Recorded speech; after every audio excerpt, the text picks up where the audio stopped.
All right, Eric Wofford, thanks so much for submitting these. I apologize for not getting them to you quicker. This week has been actually the last 2 weeks have been absolutely crazy. So getting into the back leg, part of the back leg right here, we're about 137 degrees.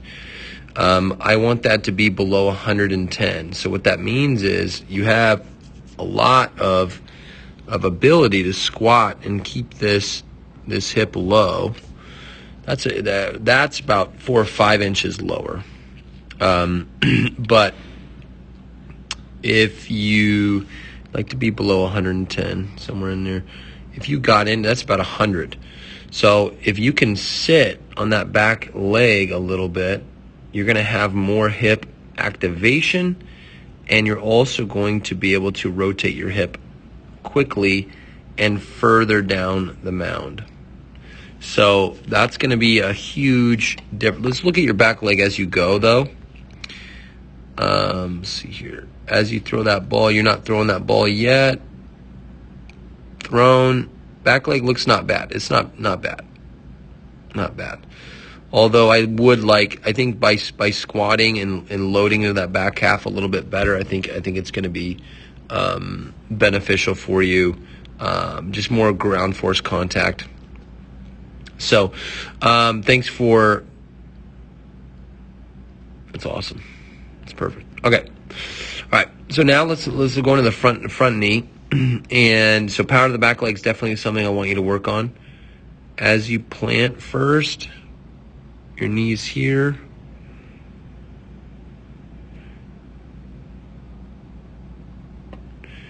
I really think there's a little bit of a give in your front knee, and I want to stay as firm as possible into that front knee. You actually suck that knee back, which is good. It's firming up, and then that back hip's rotating around it, which looks good. But I think there's a little bit of an internally rotated front knee. Your hip can't rotate until that knee is over that ankle. So that's definitely gotta happen earlier. And that's something you can train. Box drill 1, box drill 2, walking torques, hooks, walking windups, all of those things are really going to help. All right. Let's look at how far you're going. See how long you're stepping. Right here, it's about 105 degrees. You're driving pretty far. I think you could go a little bit further. And I think that's where that back leg comes in.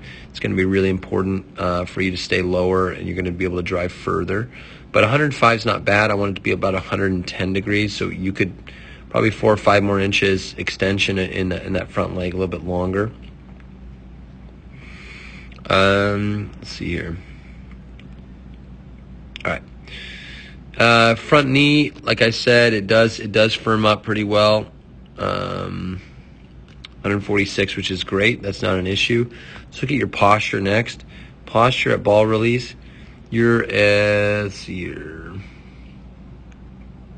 That's where your spine is. When you come up, your spine's a little. I like to keep it right around there.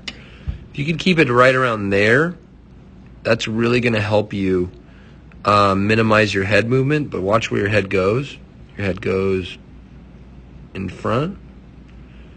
And then from there, I got to bring that head all the way back to whip that into place. So there's a little bit of a spinal disconnection there. I'd like to keep that spine back a little bit further for a longer period of time. It's not crazy. I've definitely seen more movement than that. So that's something I want you to focus on. Just stay back a little bit with that spine, because there's 3 postures. There's A, there's B, which I think you're more of a B, and there's a C posture out here.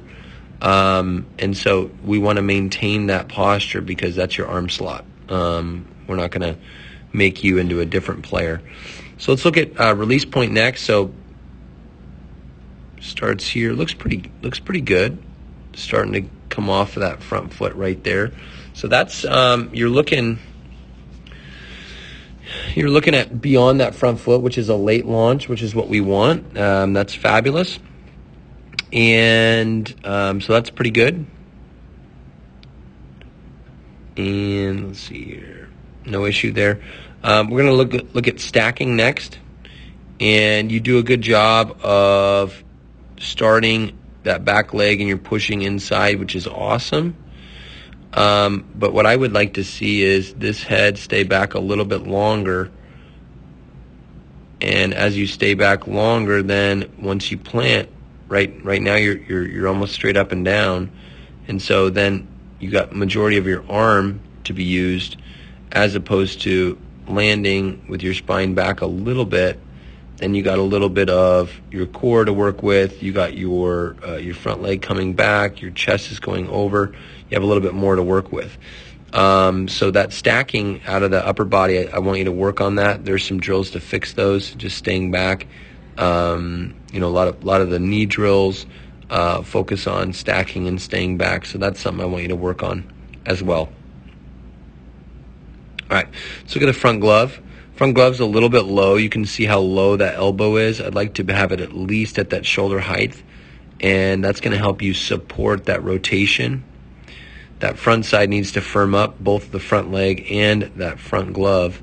So I definitely think you have a weakness in that front glove. I think it could be more dynamic somewhere up in here as you go, and you can see how low that front elbow is. You're pinching well, but we just want directionally with that front glove a little bit more firm. That's going to help you rotate a little bit better. So definitely a front glove issue. Let's look into the chest extension right here. Chest extension into that hip. About 37 degrees. So 37 degrees right now is not bad. I'd like to see further. I'd like to see somewhere in the low 50s, somewhere there. You're talking maybe 3-4 inches. But I want to see how you're coming. You don't really even drive over your front leg. This chest is going to come down, and that's that movement downward like that. Pow.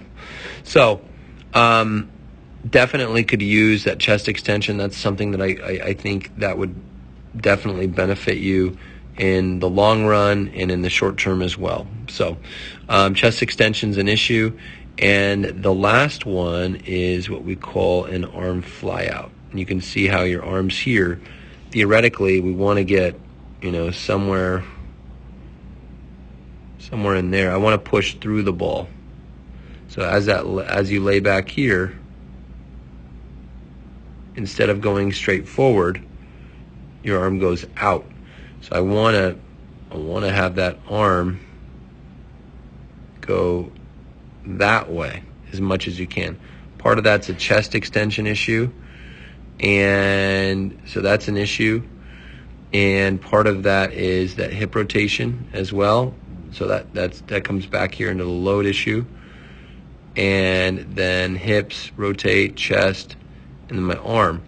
So I really want you to work on that, the arm fly out, forearm fly out. That's something that I want you to work on, is to just push that arm through.